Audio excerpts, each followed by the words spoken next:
Astaghfirullah. Assalamualaikum warahmatullahi wabarakatuh. Alhamdulillah wassalatu wassalamu ala Rasulillah wa ala alihi wa sahbihi wa mawalah wa la hawla wa la quwata illa billahi wa ba'du. Alhamdulillah, di malam hari ini kembali kita bisa duduk di Masjid Muhajirin, dan kita senantiasa mendoakan kepada yang membangunnya dan juga yang memakmurkannya, serta tak lupa salawat juga salam kita hadiahkan kepada Rasul kita Nabi besar Muhammad sallallahu alaihi wa ala alihi wasallam. Pembahasan di malam hari ini kita akan membahas 10 perkara jangan selalu dibiasakan. Karena kalau 10 perkara ini dibiasakan dalam kehidupan kita akan berakibat fatal, bisa mengantarkan kepada dosa besar. Apa saja 10 perkara yang tidak boleh dibiasakan? Tidak memperpanjang muqaddimah. Yang pertama, la tukthir al-dhahika. Jangan memperbanyak tertawa. Nabi SAW bersabda, la tukthiru al-dhahika, fa inna kathrata dhahik tumitul qalba. Jangan memperbanyak tertawa, karena memperbanyak tertawa itu bisa mematikan hati. Al-Imam Ghazali rahimahullahu ta'ala dalam kitabnya Ihya Ulumuddin mengatakan, kathratu dhahiki tumitul qalba wa turithu dhaghinata fi ba'dil ahwal bal tusqitul mahabata wal waqar. Kata beliau Imam Ghazali rahimahullah ta'ala mengatakan, banyak tertawa itu bisa mematikan hati, bahkan bisa mewariskan kerasnya hati pada waktu-waktu tertentu, bahkan bisa menghilangkan al-mahabah, pamor dalam hidupnya, dan juga bisa menghilangkan ketenangan. Di zaman sekarang, ma'asyiral muslimin yang dimuliakan Allah subhanahu wa ta'ala, orang yang banyak tertawa itu luar biasa. Kalau dulu seingat saya, orang yang suka tertawa itu orang gila biasanya. Kalau ada orang yang tertawa-tawa sendiri, kita katakan itu orang gila. Tapi sekarang yang tertawa sendiri itu rupanya banyak. Dengan alat komunikasi di tangan mereka, entah apa yang mereka lihat, mereka tertawa sendiri, bahkan tidak malu dengan orang yang di sekitarnya. Bahkan orang-orang itu lebih banyak tertawanya dibandingkan orang gila, sehingga kita tidak bisa membedakan mana orang gila, mana orang waras. Makanya Nabi SAW satu hari pernah diperlihatkan neraka.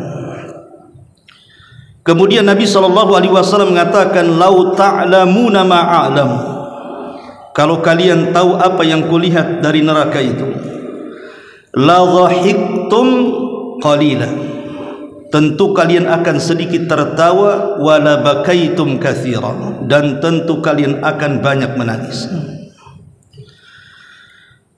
Tertawa itu bukan tidak boleh. Dalam ilmu kesehatan pun terkadang tertawa itu bisa menyehatkan badan dan hati. tetapi memperbanyak tertawa yang tidak ada faedahnya. Terkadang satu hari, pagi, siang, sore dia tertawa saja, entah dia menonton apa, maka dia menghilangkan waktu-waktu yang berharga dalam hidupnya. Harusnya dihabiskan dengan berzikir, dengan muhasabah. Dihabiskan tertawa satu hari, besoknya begitu lagi, besoknya begitu lagi. Ingat, semua waktu yang kita lewati itu akan dipertanyakan di hadapan Allah Subhanahu wa ta'ala. Bukankah Nabi SAW yang mengatakan la tazulu qadama abdin hatta yus'al an arba'? Tidak mungkin bergerak kaki anak Adam di atas titian sirat sampai ditanya 4 perkara. Salah satunya adalah an umrihi fi ma'afna, tentang umurnya, kemana kalian habiskan. Apa dihabiskan hanya untuk tertawa setiap hari? Semua ada catatan. Karena kata Imam Ghazali tadi, tertawa itu bisa mematikan hati. Hati kita akan mati. Karena orang yang banyak tertawa itu menunjukkan kelalaian dia dengan akhirat. Orang yang ingat akhirat tidak mungkin banyak tertawa. Orang yang setiap hari ingat tentang bagaimana siksa kubur, kengerian di padang mahsyar, bagaimana azab neraka, tidak mungkin dia sempat tertawa. Makanya orang yang banyak tertawa itu menunjukkan kelalaian tentang akhirat. Dan ini bahaya. Ini yang pertama. Yang kedua yang tidak boleh dibiasakan terlalu sering adalah la tukthiru al-halifa fil bay'. Jangan suka memperbanyak sumpah, terutama dalam bab jual beli. Nabi SAW mengatakan, iyyakum wa kathrata al-halifil bay'. Hati-hati kalian, jangan suka banyak bersumpah dalam jual beli. Fa innahu yunaffiq thumma yamhaq. Karena hal itu bisa merugikan saat jual beli, bahkan bisa menghilangkan keberkahan jual beli. Umum di masyarakat, apabila kita masuk ke pasar, kita tahu bahwa manusia yang paling banyak sumpah itu orang pasar biasanya. Untuk melariskan dagangannya, dia akan bersumpah, wallahi, demi Allah, di sana aja nggak sekian, kau tawar pula sekian. Ini barang bagus, dan begitu seterusnya. Mereka bersumpah untuk kedustaan. Sekalipun barang yang dia jual itu benar, tapi memperbanyak sumpah itu tidak baik, karena itu menghilangkan berkah. Apalagi kalau barang yang dijual itu penuh dengan kecurangan, untuk supaya meyakinkan orang dia bersumpah. Ma'asyiral muslimin yang dimuliakan Allah Subhanahu wa ta'ala, oleh karena itulah maka jangan memperbanyak sumpah. Kata Nabi SAW, ya ma'syarat tujar, wahai para pedagang, innal bai'a yahdhuruhu al-laghu wal halif. Sesungguhnya yang namanya jual beli itu biasanya diiringi dengan al-laghu, ucapan-ucapan yang tidak ada faedahnya. Terkadang dia dusta, terkadang dia berlebih-lebihan, terkadang dia menghina lawan bisnisnya, merendahkan lawan bisnisnya, menjatuhkan lawan bisnisnya, wal halifu, dan juga banyak bersumpah. Kata Nabi SAW, fashawwibuhu bis sadaqati. Maka untuk mengembalikan berkah-berkah dalam jual beli itu, maka bersihkan dengan sedekah, kata Rasul. Jadi kalau seorang pedagang itu ingin membersihkan hartanya, karena yang namanya jual beli itu tidak lepas daripada dua perkara ini. Mungkin banyak bersumpah, atau mengucapkan kalimat-kalimat yang tidak ada faedahnya. Maka Rasul mengatakan fasawwibuhu bis sadaqah, supaya bersih berkah, maka bersihkan dengan sedekah. Ini yang kedua. Kemudian yang ketiga, la tukthir as-su'ala. Jangan memperbanyak tanya. Maksudnya memperbanyak tanya itu pertanyaan-pertanyaan yang tidak ada faedahnya. Nabi SAW bersabda, Innallaha kariha lakum thalathan. Allah itu sangat benci kepada kalian 3 perkara. Qila wa qal, menukilkan kata-kata, si anu mengatakan seperti ini, si anu mengatakan seperti itu. Menukil ucapan manusia tanpa meneliti apakah ucapan itu benar atau ucapan itu salah. Itu namanya qila wa qal. Kemudian yang kedua, wa idha'atul mal, menghambur-hamburkan harta. Menghambur-hamburkan harta ada 2. Bisa dengan israf, bisa dengan tabdzir. Kalau israf, dia menghambur-hamburkan harta untuk berbuat maksiat. Jadi hartanya itu dihabiskan untuk kemaksiatan kepada Allah Subhanahu wa taala, entah dengan mabuk-mabuk, narkoba dan yang semacamnya, berzina, minum khamr, berjudi dan yang seterusnya, ataupun tabdzir. Tabdzir itu mubadzir. Memang betul yang dibelanjakan itu halal, tetapi berlebihan itu tidak boleh. Seperti seseorang masak di rumah, beras dibeli dengan halal, sayuran dibeli dengan halal, ikan dibeli dengan halal. Tapi kalau masak terlalu banyak, sementara yang makan itu cuma 2-3 orang, dia masak untuk 10 orang, kemudian sisanya dibuang, itu namanya tabdzir. Lah, tabdzir ini termasuk ikhwanus syaitan, kawan-kawan setan. Kemudian yang ketiga, inilah yang dibahas, wa kathratus su'al, dan banyak tanya. Maksudnya banyak tanya itu yang tidak ada manfaatnya. Contoh, pertanyaan soal agama yang tidak ada manfaatnya. Seperti umpamanya pertanyaan-pertanyaan konyol yang tidak harus ditanyakan. Umpamanya orang bertanya, Ustadz, bagaimana hukum laki-laki haid? Laki-laki haid, dari mana laki-laki haid? Itu kan pertanyaan konyol namanya. Karena tidak ada laki-laki itu yang haid. Sekalipun dia LGBT, banci sekalipun, tidak mungkin dia haid kalau dia laki-laki. Ngapain ditanyakan?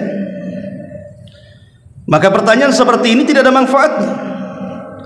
Atau pertanyaan yang sebenarnya kita sudah tahu kemudian ditanyakan, kecuali untuk memberikan manfaat orang sekitar. Umpamanya di pengajian seperti ini, saya sudah tahu jawabannya, tapi supaya orang-orang tahu, saya tanyakan, sehingga jawabannya bermanfaat untuk orang lain. Tapi kalau seandainya pribadi, tidak hanya untuk yang lain, hanya untuk mengetes saja, tidak perlu, tidak ada hajat pertanyaan seperti itu. Ma'asyiral muslimin, ataupun mungkin bertanya dalam rangka ta'annud. Ta'annud itu melampaui batas, seperti pertanyaannya Bani Israel kepada Nabi Musa alaihi salatu wassalam. Ketika Nabi Musa alaihi salatu wassalam memerintahkan kepada orang yang meminta supaya persoalan pembunuhan ini diselesaikan, maka Musa mengatakan, kalau ingin saya ungkap pembunuhan, maka sembelilah seekor sapi betina. Kalau seandainya mereka langsung mengambil sapi dan disembelih, selesai urusannya. Tapi mereka mulai bertanya, sapinya seperti apa? Bagaimana warnanya? Apakah sapinya sudah dipekerjakan atau tidak? Apakah sapi liar? Terus mereka bertanya. Akhirnya turunlah perintah yang lebih berat bagi mereka. Padahal kalau mereka sami'na wa ata'na, mendengar kemudian langsung melaksanakan, selesai. Tapi karena mereka banyak bertanya memberatkan diri mereka, maka akhirnya Allah beratkan mereka. Jangan bertanya untuk memberatkan. Ma'asyiral muslimin yang dimuliakan Allah Subhanahu wa taala, dan pertanyaan yang lain yang tidak ada manfaatnya. Ini yang ketiga. Yang keempat, la tuksir ilqa'al mawa'id. Jangan memperbanyak nasihat. Kalau orang memperbanyak nasihat, bisa bosan orang itu. Pamannya kita mau menasihat orang tua kita, setiap hari kita nasihati, apa tidak bosan lama-lama?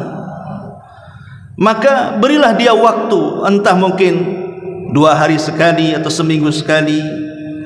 Karena orang kalau menerima nasihat terus-terusan, ingat Abdullah bin Mas'ud radhiyallahu anhu mengatakan, hati manusia itu terkadang ada iqbal, terkadang ada idbar. Iqbal itu terkadang bisa menerima, terkadang ada waktunya dia menolak. Mungkin ada banyak masalah yang kita tidak tahu. Ketika kita menasihati kemudian tersinggung masalah dengan orang lain, akhirnya dicampakkan kepada kita. Makanya kalau menasihati orang itu lihat kondisi, kira-kira layak gak dinasihati? Macam mana dia sekarang? Lagi senang atau lagi kalut? Sebab kalau terus-terusan dinasihati sementara kita tidak pernah melihat hati manusia sedang menerima atau sedang menolak, maka ini membuat bosan. Bisa saja orang dinasihati bisa marah kepada kita. Maka la tukthir ilqa al-mawa'id. Jangan memperbanyak nasihat, tapi lihat orang yang dinasihati kondisinya seperti apa. Kapan dia menerima, kapan dia menolak. Kemudian yang kelima, la tuksir al-kalam inda tawaf bil ka'bati. Jangan memperbanyak bicara saat kita melaksanakan tawaf di Ka'bah. Ya, bagi kita yang dianugerahkan rezeki bisa umrah, bisa haji, di antara manasik umrah atau haji itu kan tawaf di Ka'bah. Di situ jangan banyak bicara. Makanya saya lupa seorang ulama salaf, dia menaksir salah satu putri daripada Sa'id ibn Musayyib. Kemudian dia ingin melamar saat tawaf. Jadi ketika Sa'id ibn Musayyib ditanya soal anaknya, dia diam saja sampai selesai tawaf. Baru setelah keluar dari haram baru dia menjawabnya. Karena memang itu sebuah adab di Baitullah. Seseorang tidak boleh banyak bicara, ngobrol ketika tawaf. Tapi yang harus dilakukan saat tawaf itu harusnya banyak berzikir, membaca Quran, banyak berdoa, dan begitu seterusnya dari ibadah-ibadah yang memang dianjurkan saat tawaf. Kemudian yang ke-6, la tukthir al-khuruj minal baiti lailan. Jangan memperbanyak keluar di malam hari. Jangan suka memperbanyak keluar di malam hari, kecuali karena ada hajat keperluan. Kenapa? Karena Allah Subhanahu wa ta'ala memerintahkan kita untuk ta'awud, berlindung dari malam hari. Allah Subhanahu wa ta'ala berfirman, qul a'udzu birabbil falaq min syarri ma khalaq wa min syarri ghasiqin idza waqab. Ghasiq idza waqab itu artinya malam ketika menutup. Malam ketika menutup ini bahaya. Kata ahli tafsir ketika mentafsirkan ghasiq idza waqab, karena kekuatan setan di malam hari itu menguat dibandingkan di siang hari. Dan itu terbukti karena banyaknya maksiat itu dilakukan di malam hari. Terkadang ada orang yang tidak terfikir ingin maksiat, ketika dia keluar di malam hari terpikir pula dia maksiat. Karena memang kemaksiatan itu umumnya di malam hari. Diskotik buka di malam hari, barbar juga di malam hari, para pencuri, para perampok, bahkan dukun-dukun yang menyihir, semua beraksi di malam hari. Dan setan juga gentayangan di malam hari. Karena bagaimanapun kalau kita keluar di malam hari, maka setan akan terus memaksa kita untuk bergadang. Ingat dulu saya jelaskan, ada 3 waktu yang disebut dengan mawaqitus syaitan, waktu-waktu setan. Pertama menjelang maghrib, itu waktu setan. Kata Rasul, jangan keluarkan anak-anak kita keluar, karena disitulah tempat mainan setan. Kalau datang waktu maghrib, masukkan anak-anak kita ke rumah, jangan ada yang keluar, tutup pintunya dan jendelanya. Kemudian yang kedua setelah isya sampai pertengahan malam, itu waktu setan. Setan itu akan terus mengganggu kita di malam hari supaya kita tidak tidur cepat. Sebab kalau seseorang kemudian begadang melewati jam 12 malam, umumnya akan susah tidur, dan ngantuknya itu biasanya jam 2 dan jam 3. Waktu-waktunya orang tahajud kita ngantuk. Boleh jadi setelah tidur, karena waktu dengan subuh itu tidak banyak, bablas pula dia subuh. Makanya tidak boleh, Rasulullah SAW sangat membenci orang yang tidur setelah maghrib dan orang yang begadang setelah isya, kecuali karena ada hajat kebutuhan seperti pengajian seperti ini, atau ada tamu, atau mungkin menyenangkan keluarga, sekali-kali keluar untuk menyenangkan. Tapi kalau tidak ada manfaatnya, lebih baik tidur. Jangan memperbanyak keluar di malam hari. Ini yang keenam. Kemudian yang ketujuh, la tuksir al hadis bi kulli ma sami. Jangan memperbanyak bicara dengan kabar yang didengarnya. Setiap yang didengar kita ucapkan. Karena Nabi SAW mengatakan, kafa bil mar'i kadziban. Cukuplah seseorang itu dikatakan pendusta. Cukuplah orang itu dikatakan pendusta. Apa kata Nabi SAW lanjutannya? An yuhaddits bi kulli ma sami. Dia berbicara atas semua yang didengarnya. Semua yang telinga kita dengar, kita bicarakan daripada orang. Maka dia jadi pendusta. Karena tidak semua berita yang diberitakan manusia itu, tidak semua benar. Ada yang benar, ada yang salah. Apalagi di zaman sekarang, zaman yang memang sudah modern, yang jauh jadi dekat. Dengan adanya alat komunikasi, kita hari-hari dengan alat komunikasi, tengok YouTube, berita sana, berita sini. Namanya berita itu, apalagi yang menghabarkan, belum tentu dia thiqah, bisa saja dia orang kafir. Kemudian hanya sekedar melihat YouTube, habis itu dibicarakan. Telah terjadi seperti ini, telah terjadi seperti itu. Dari mana anda tahu? Rujukannya YouTube umpamanya. Tidak semua yang diberitakan itu benar. Terkadang sekarang namanya berita hoax itu melintas di mana-mana. Maka kalau seandainya kita terus membicarakan sesuatu yang kita dengar tanpa disaring apakah benar atau salah, maka Rasul mengatakan anda ini cukup dikatakan pendusta. Karena menyebarkan berita yang belum tentu jelas, apalagi berita yang besar menyangkut keamanan negara umpamanya kan. Ma'asyiral muslimin yang dimuliakan Allah Subhanahu wa taala, maka kewajiban kita kalau mendengar sebuah berita tasabbut, harus meneliti berita itu dulu. Bukankah Rasul yang Allah mengatakan dalam Al-Quran, idza ja'akum fasiqun binaba'in fatabayyanu. Apabila datang orang fasik kepada kita dengan sebuah berita, cek dulu berita itu, di cross check dulu beritanya, benar atau salah.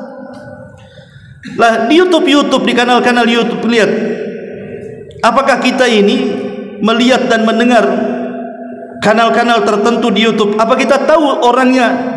Mungkin dia bisa saja kafir, bisa saja mungkin dia fasik, bisa saja ahli maksiat, bisa saja hanya untuk menyebar berita, hanya untuk mencari keuangan dunia, dan begitu seterusnya. Makanya di sini penting untuk tasabbut, meneliti berita. Walaupun berita itu benar, terkadang ada yang boleh diceritakan kepada orang, ada yang tidak boleh diceritakan. Jadi ada yang boleh diceritakan, ada yang tidak boleh diceritakan. Makanya kenapa para ulama mengatakan as-sumtu najah. Diam itu terkadang menyelamatkan kita. Tetapi dengan banyak bicara, sesuatu yang didengar dibicarakan kepada orang, bisa saja kita ini jadi pendusta kedua setelah yang menyampaikan berita. Ini yang ketujuh. Yang kedelapan, la tuksir min ziyaratis sadiq. Jangan memperbanyak mengunjungi teman. Kenapa demikian? Karena Rasul yang mengatakan, zur ghibban tazdad hubban.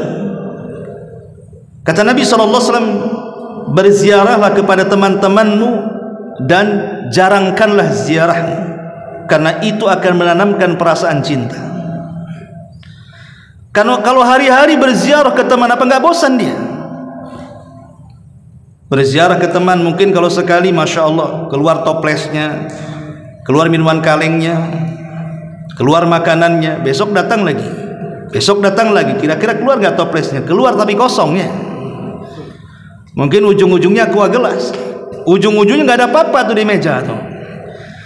Karena bosan kalau orang harus dikunjungi terus-terusan kan, apalagi orang ini orang penting mamanya kan. Lah sekali-kali boleh. Jadi jangan dibiasakan. Makanya Imam Al-Munawi rahimahullahu taala mengatakan, zur akhaka waqtan ba'da waqtin wa la tulazimu ziyaratahu kulla yawmin tazdad indahu hubban wa biqadril mulazamati tuhawwin alaihi fal iktharu minaz ziyarati mumillun wal iqlalu minha mukhillun. Apa kata Imam Al-Munawi rahimahullahu taala ketika memberikan catatan kepada hadis ini? Beliau mengatakan, ziarahilah saudaramu. Ya sekali-kali. Kadang ziarah, kadang enggak. Kasih jarak, kasih waktu, kasih tenggang. Kenapa demikian? Beliau mengatakan, wala tulazimu ziyaratahu kulla yaumin. Jangan sampai engkau terus-terusan berziarah kepada saudaramu. Karena itu akan tazdad indahu hubban, akan melahirkan perasaan cinta dan sayang. Wa biqadril mulazamati tuhawwin alaihi. Karena terkadang dengan jarangnya kita menziarahi itu, hakikatnya kita sudah meringankan hidup dia, tidak membebankan karena kita hari-hari datang kepadanya. Fal iktsaru minaz ziyarati mumil. Karena terkadang banyaknya ziarah itu membosankan, asih mukako aja yang datang katanya. Kamu lagi, apa enggak ada orang lain? Jadi ini juga di antara perkara yang tidak boleh dibiasakan. Kemudian yang nomor 9, la tukthir al-istihlaki fawqil haddi al-mu'tad. Jangan suka istihlak, mencari kehancuran atau madarat bagi kesehatan kita di luar batas kebiasaan manusia.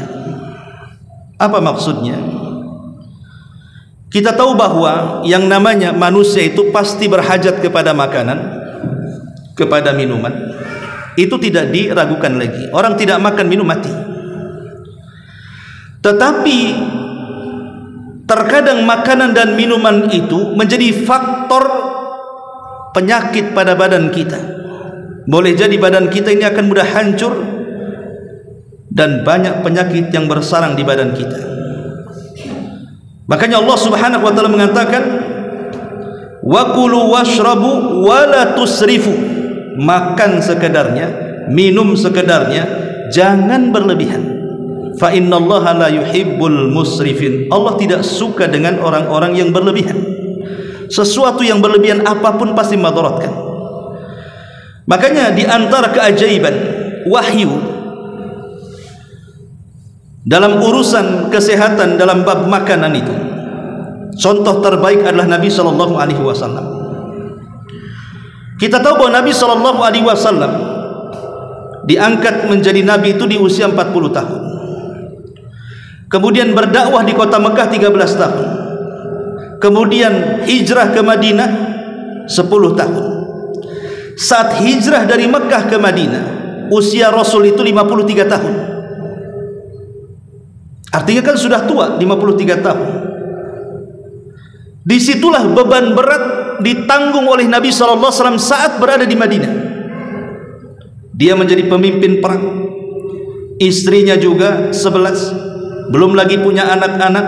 Setiap hari dia harus menghadapi orang yang banyak masalah, harus memutuskan dengan putusan adil, belum juga mencari nafkah untuk keluarganya. Tapi Nabi SAW tidak pernah sakit. Tidak pernah sakit. Kita saja istri baru satu kena omel, kolesterol naik, darah tinggi naik. Itu baru satu istri itu. Istri kedua apa enggak stroke ya. Ini contoh saja. Ini baru melawan istri, belum lagi masalah di pekerjaan, belum lagi dengan tetangga, belum lagi dengan lawan bisnis dan begitu seterusnya. Tapi Nabi SAW dengan berbagai macam masalah yang dipikulnya, Rasul itu sehat badan. Oh, dia Nabi dan Rasul wajar? Bukan. Dia ada sisi manusianya juga. Bukankah dia hamba Allah juga? Sama dengan kita, dia makan, dia minum, dia berjalan, dia ke pasar, dia buang hajat dan begitu seterusnya. Nabi dibimbing oleh Allah Subhanahu wa taala bagaimana caranya hidup sehat. Makanya lihat beberapa kaidah yang diajarkan wahyu supaya hidup sehat itu. Pertama, tajannub al-israf fi ta'am. Hindarkan berlebih-lebihan dalam makan. Apapun makanannya, kalau sudah berlebih-lebihan pasti membawa madarat. Apalagi sampai kekenyangan, kan begitu kan? Pasti akan melalaikan dia dari ibadah kepada Allah Subhanahu wa taala. Karena umumnya kalau orang sudah kenyang, bawaannya ngantuk. Kayak ular sawah habis makan tidur biasanya. Kemudian yang kedua, al-aqlu ala qadri hajatil jismi min at-ta'am. Makanlah sesuai kadar yang diterima jasad kita. Rasul mengatakan, ma mala abnu adam syarran ma mala abnu adam wi'a syarran min batnihi. Tidak ada yang dipenuhi anak Adam yang lebih buruk dibandingkan isi perutnya. Tidak ada yang memenuhi anak Adam dari keburukan kecuali ketika seseorang memenuhi isi perutnya. Kemudian Rasul mengatakan, wa in kana walabud, kalau seandainya memang harus kita makan, boleh jadi makanan yang dihidangkan favorit kita, minuman yang dihidangkan minuman favorit kita, maka Rasul mengatakan, bagilah dalam badanmu sepertiga, sepertiga, sepertiga. Sepertiga untuk makanan, sepertiga untuk minuman, dan sepertiga untuk bernafas. Ini kaidah wahyu. Kaidah wahyu, kalaupun kita harus kenyang-kenyangan, maka berilah sepertiga untuk minum, sepertiga untuk makan, dan sepertiga untuk bernafas. Ini kaidah kesehatan yang diberikan Nabi SAW. Kemudian juga jangan makan dalam jenis yang satu saja, tapi makanlah dengan berbagai macam jenis. Sebab walaupun mungkin makanan yang satu jenis itu kita sukai, anggaplah kita suka sate, setiap hari makan sate, pagi, siang, sore, malam, pagi, siang, sore, malam, 1 bulan umpamanya, tidak makan sayur, tidak makan tempe, tidak makan kangkung, tidak makan, itu aja dimakan, saya jamin sakit bulan depan kalau satu macam saja. Tetapi ya tanawwu bahasanya, ada macam-macamnya, ada sayurnya untuk seratnya umpamanya kan, ada dagingnya, ada proteinnya, dan begitu seterusnya. Kemudian juga al-hamiyatu aslun min usulis sihatil jism. Al-hamiyah, sesuatu yang menghangatkan badan itu asal daripada puncak kesehatan manusia, dan ini diungkapkan oleh Imam Syafi'i rahimahullahu ta'ala ketika beliau menjelaskan tentang manfaat air putih hangat. Itu dijelaskan oleh beliau, orang yang suka mengkonsumsi air putih hangat, kata Imam Syafi'i, maka tubuhnya akan dipenuhi dengan kesehatan. Tapi orang yang minum dingin terus, maka akan membahayakan badannya. Maka ini juga dikatakan oleh para ulama, al-hamiyatu aslun min usulis sihatil jismi. Kemudian juga tanzimu awqati ta'am wa tajannubul aqli bainal wajibat bi idkhali ta'amin ala ta'am. Harus tahu waktu diri, kapan dia makan, kapan tidak. Harus tahu diri kapan dia harus makan, kapan harus tidak. Karena ada orang itu kan bahasa kitanya suka ngemil lah gitu, dikit-dikit makan, dikit-dikit makan. Ya memang makanannya bukan membel, tapi makan terus, ngunyah terus, ini kan membahayakan juga. Terutama makanan-makanan yang mengunyahnya agak repot, itu kasihan dengan usus kita mencernanya. Bahkan dikatakan oleh seorang tabib di zaman salaf, namanya Tabibul Ma'mun. Dahulu ada seorang dokter di zaman salaf namanya Tabibul Ma'mun. Apa kata beliau?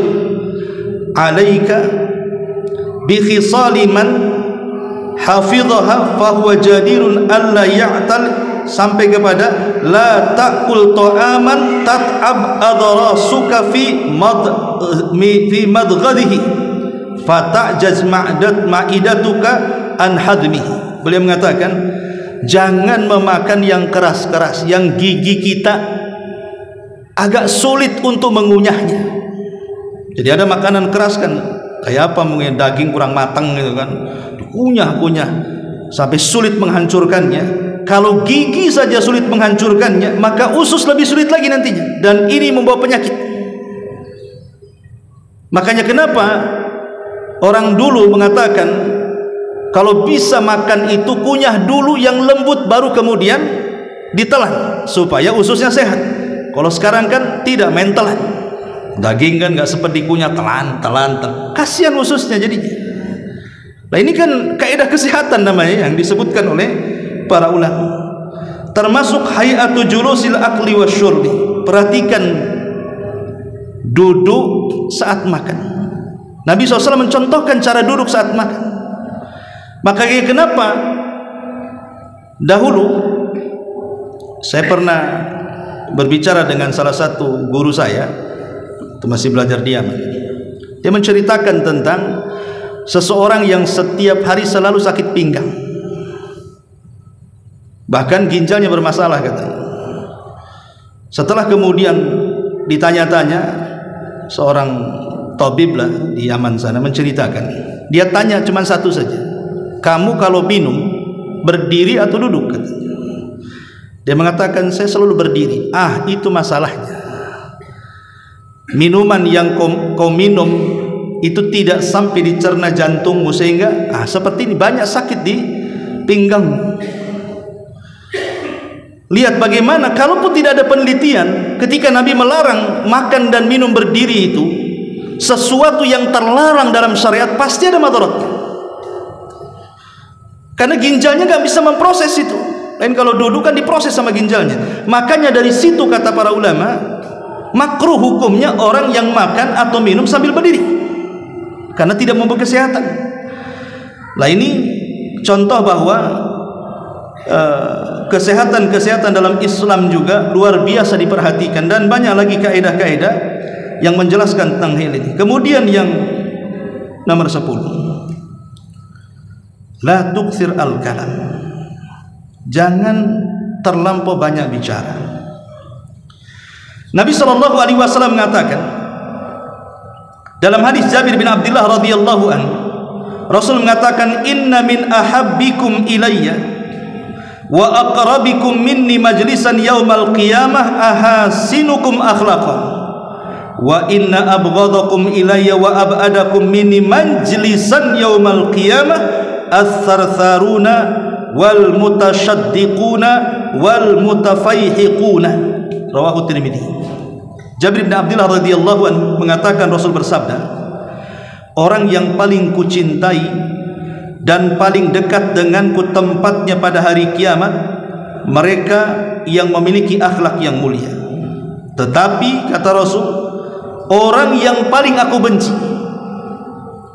tempatnya kelak pada hari kiamat paling jauh denganku. Pertama kata Rasul, as-sartharun. As-sartharun, mereka yang suka as-sartharun, banyak ngomong, banyak mencela, di mana saja bukan bidangnya dia bicara. Entah sekolahnya di mana, bahkan tidak sekolah pun dia bicara. Bicara politik, nggak sekolah ilmu politik, bicara politik, ngeritik sana ngeritik sini. Padahal dia tidak pernah sekolah di situ, tapi dia bicara soal itu. Kesehatan, nggak pernah sekolah, bicara soal kesehatan. Ekonomi, nggak pernah dia kuliah soal itu, dia bicara. Pokoknya semua bidang seolah-olah dia bisa. Itu namanya as-sartharun namanya. Dan sekarang kan banyak di as-sartharun itu, semua bicara seolah-olah dia bidangnya, padahal tidak pernah sekolah. Bukankah dalam kuliah saja ada bidangnya masing-masing itu? ilmu politik ada, ilmu ekonomi ada, ilmu kedokteran ada, semua ada bidangnya. Ini tidak pernah di sekolah di fakultas manapun, tapi bisa membidangi semuanya, kan ajaib itu. Lah ini thartharun, berbicara sesuatu yang bukan pada tempatnya dibicara.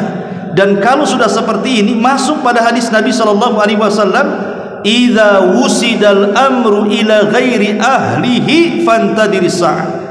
Kalau perkara itu dibebankan kepada yang bukan ahlinya, hancur semuanya. Semua ada ahlinya. Tidak mungkin orang jual bawang bicara bengkel, tidak mungkin juga orang bengkel bicara soal tukang bakso. Semua ada ahlinya. Bicaralah sesuai dengan bidang dan keahliannya.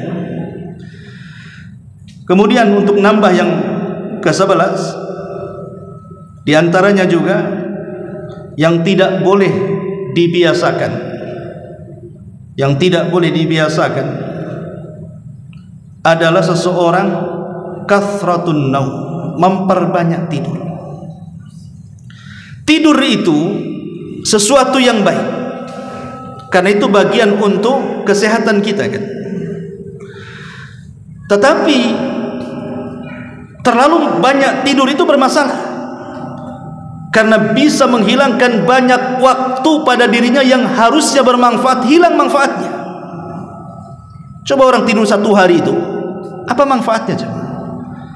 Yang harusnya dia bisa berzikir, dia bisa baca Quran, dia bersedekah, dia bisa mengajak manusia kepada kebaikan, mencegah dari kemungkaran, dia bisa senyum kepada saudaranya, itu sedekah, dan begitu seterusnya. Kalau dia tidur, apa yang dilakukan orang tidur? Ya tidur sajalah, luput banyak kebaikan kepada dia. Makanya ini jangan dibiasakan. Nabi saja kita lihat tidur Nabi. Nabi itu kan tidur di 3 waktu. Pertama dia tidur ba'dal isya sampai pertengahan malam. Kemudian pertengahan malam Rasul tahajud sampai fajar. Atau kalau kurang, Nabi SAW menambah 2/3 malam. Kemudian sepertiganya dia tahajud sampai waktu fajar. Dan itu disebutkan dalam Al-Quranul Karim surah Muzammil. Allah mengatakan, ya ayyuhal muzammil qumil laila illa qalila nisfahu au zid alaihi warattilil qur'ana tartila.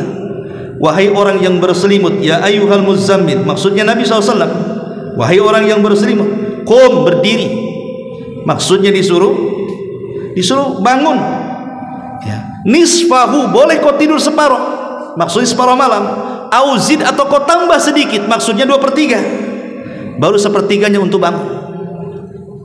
Karena orang yang melakukan seperti ini pasti sehat. Orang yang tidur awal itu biasanya sehat.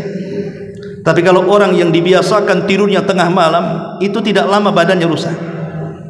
Ini yang pertama. Yang kedua, menjelang subuh, Nabi SAW tidur yang disebut dengan ittija namanya. Ittija itu bukan tidur betulan, tidak. Dia hanya merebahkan saja karena untuk mengistirahat badan setelah sholat malam. Jadi orang yang suka tahajud, pamannya tahajudnya jam 3 sampai setengah 5, kemudian anggaplah 10 menit atau 15 menit lagi mau azan, kita baringkan ke lambung kanan, hanya untuk merebahkan, mengembalikan kekuatan kita supaya ketika sholat subuh kembali kita fresh. Jangan sampai kita mendahulukan sholat malam, sholat subuh pula ngantuk, itu terbalik namanya. Karena jangan mendahulukan yang sunnah, mengabaikan yang wajib. Lebih baik sholat subuhnya kita khusyuk, tahajud pun tidak ada masalah, daripada kita memilih tahajud subuhnya pula ngantuk-ngantuk. Kan dia tidak paham mana yang wajib, mana yang sunnah namanya. Makanya kata Nabi SAW, fal yakum naimuha fal yakum, gimana lafaz hadisnya itu, falyastaiqid naimuha wal yastariqa imuha, hendaklah yang tidur bangun dan hendaklah yang sholat malam istirahat. Makanya seorang mukmin itu selambat-lambatnya bangun di azan pertama. Kan azan subuh itu 2 ya, azan subuh 2 kalau di Mekah biasa lah, tapi kalau di Batam ini udah jarang. Harusnya azan subuh itu 2 kali. Azan pertama untuk membangunkan orang sholat subuh, adzan kedua salat subuh. Ya.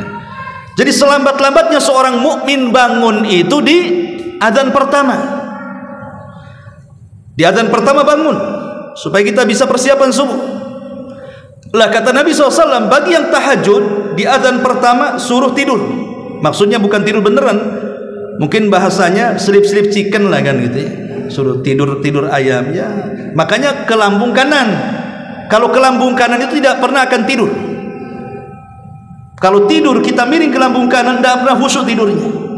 Tapi kalau tidurnya ke kasur pakai bantal ya, bablas lah subuhnya. Artinya hanya untuk supaya mengembalikan pres, supaya subuhnya itu jangan terganggu dengan qiyamul lailnya.